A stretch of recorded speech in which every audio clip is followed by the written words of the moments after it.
Salve Maria! Chegamos ao 32º domingo do tempo comum, no qual celebramos a festa da dedicação da Basílica de São João de Latrão, em Roma. E a liturgia de hoje é maravilhosa. Para bem compreendermos, queria contar algo que presenciei esta semana. Num hospital, chamaram para atender um senhor enfermo. E a filha, que nos pediu para lá irmos, contou que ela e toda a família se havia convertido recentemente. Víamos-los muito fervorosos, cheios de fé. Alguns membros da família haviam-se batizado, outros estavam fazendo catequese para o crisma, estavam fazendo a primeira comunhão. E quando eu perguntei como aconteceu aquela graça na vida da senhora, que eu via tão autêntica e tão cheia de frutos, ela narrou que, apesar de ter sido batizada em criança, frequentava uma igreja evangélica, até que, certo dia, passando na rua, viu uma procissão com a imagem de São José. Ela recebeu uma graça tão extraordinária vendo a beleza daquela procissão, sentindo interiormente o quanto São José ajudaria, que ela dirigiu-se à secretaria paroquial e disse: "Eu quero ser católica, inscreva-me na catequese para adultos." E alguém que não conhecesse o modo de Deus agir, talvez achasse superficial o motivo. Mas quem tem experiência de orientação de almas entende que Deus, naquele momento, mostrou-lhe, com toda a clareza, uma verdade eterna. Relaciona com a liturgia de hoje, no sentido de que esta senhora necessitou de um sinal, a procissão. E assim, na festa da dedicação da primeira basílica cristã em Roma, São João de Latrão, a liturgia nos orienta a considerar a Igreja enquanto templo de Deus, a Igreja Católica no seu todo, na sua realidade sobrenatural e espiritual, mas também material, física, como são os templos concretos, cada igreja, cada gesto da liturgia e cada um de nós que somos igreja. Nós sabemos que na antiguidade os templos eram o lugar onde os deuses moravam e por isso o templo era pequeno e as pessoas ficavam do lado de fora, diante do templo, muitas vezes. Daí a expressão profano. Fanum era o templo, profanum era estar voltado para o templo, fora do templo.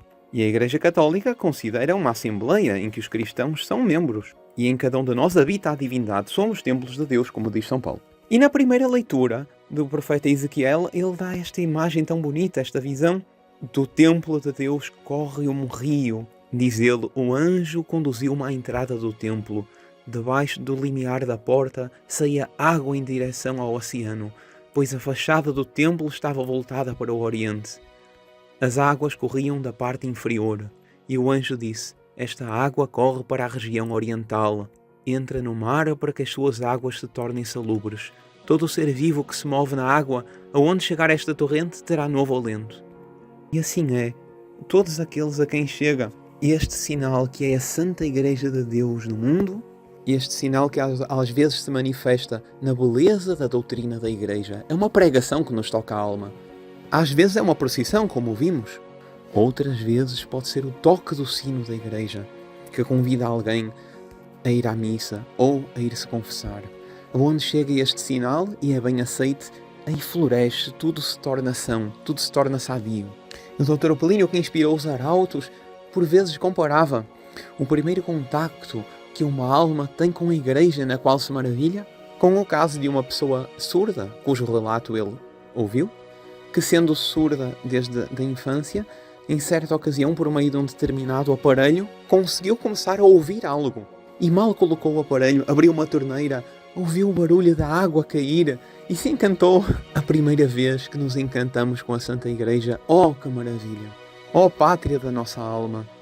Essa era a admiração que tinha o Dr. Plínio, a admiração que tinham os santos pelas coisas da Igreja, templo de Deus. E é justamente isso que dá tanta expressão ao Evangelho, porque no Evangelho nós vemos Jesus que sobe ao templo e ali estava montado um verdadeiro mercado. No templo era necessário pagar-se imposto com a moeda do templo, então haviam vendas, haviam cambistas que faziam a troca das moedas para o dinheiro do templo, havia ali roubos, e tudo isso com perfeito conhecimento e favorecido por autoridades religiosas do templo e pelos fariseus tantas vezes denunciados por Nosso Senhor. E Jesus toma-se de zelo, faz um chicote de cordas, derruba as mesas e expulsa-os. E os discípulos lembraram-se a frase: devora-me o zelo pela tua casa. De facto, se a salvação de todas as almas depende essencialmente deste sinal que é o templo de Deus, hoje para nós a Santa Igreja Católica, qual é o pecado daqueles que fazem com que esta imagem do verdadeiro templo que devia reluzir aos olhos daqueles que peregrinavam ao templo ficasse deformada, deixasse de ser um sinal? É terrível porque antes da vinda de Jesus ao mundo, mais de uma vez o templo foi saqueado, o templo foi profanado.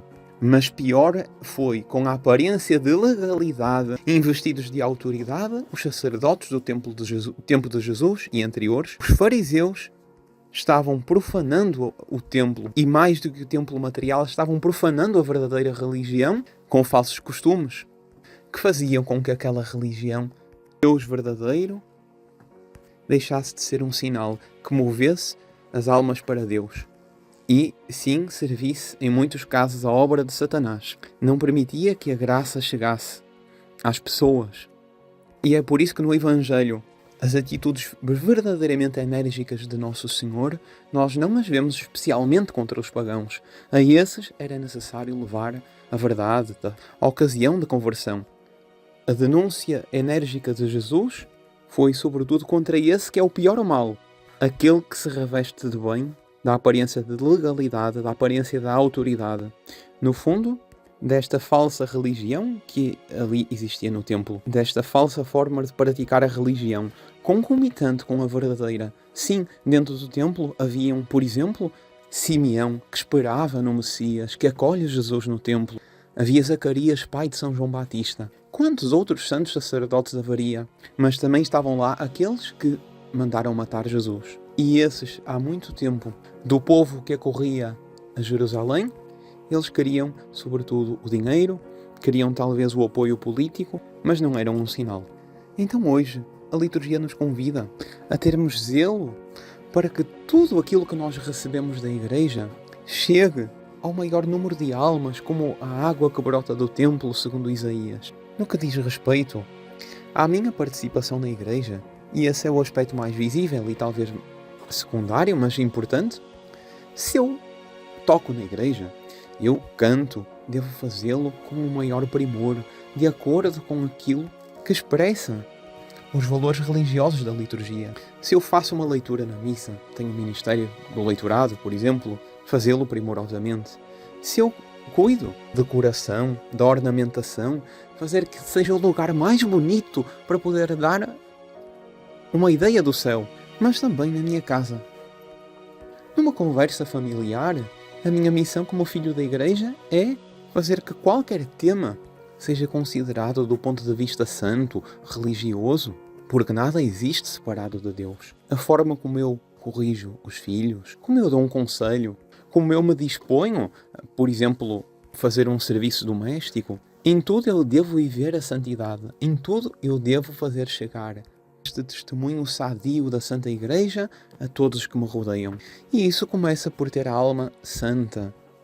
O templo de Deus primeiro está na minha alma, sempre na graça de Deus, sem deixar nenhum tipo de vendilhão dentro da minha alma, nenhum vício, nenhum pecado não confessado. Hoje eu devo fazer o propósito de, como Jesus, ter esse zelo pelo templo que sou eu, ter esse zelo pelo templo que é a Igreja. E lembremos-nos que Nossa Senhora foi o primeiro templo, o máximo templo escolhido por Jesus quando veio ao mundo. Como quis ele esse templo? Concebido sem pecado original. Quis um templo santo. E esta é bela esta relação entre Maria Santíssima e a Igreja. Nossa Senhora é virgem antes, durante e depois do parto, e todas as gerações a proclamarão bem-aventurada.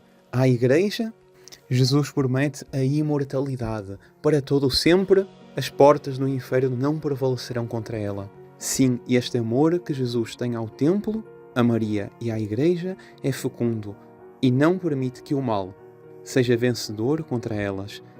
Ele que nos ama, que ama o templo que somos nós, também não permitirá, se pedirmos essa graça, que o mal vença em nós.